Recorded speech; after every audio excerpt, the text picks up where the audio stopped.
രണ്ടാമത്തെ ഷർത്ത് നിസാബ് തികയുക എന്നതാണ്.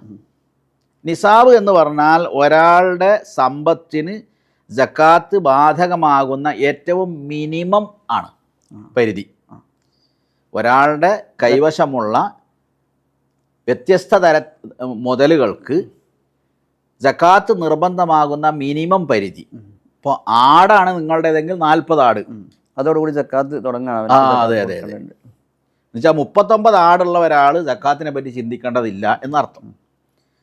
ദീനാറ് ആണെങ്കിൽ 20 ദീനാറ്, ദിർഹമാണെങ്കിൽ 200 ദിർഹം,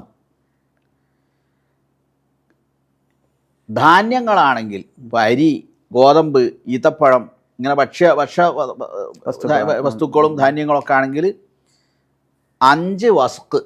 അത് ഇന്നത്തെ കണക്ക് പ്രകാരം 653 കിലോഗ്രാം എന്ന് വേണമെങ്കിൽ പറയാം. 300 സാ ആണ് 5 വസ്ക് എന്ന് പറഞ്ഞാൽ. ഒരു സാവ് എന്ന് പറഞ്ഞാൽ 4 മുദ്ദാണ്. ഒരു മുദ്ദ് എന്ന് പറഞ്ഞാൽ ഒരു കൈക്കുമ്പിളിൽ ഇങ്ങനെ കോരിയാൽ കിട്ടണ.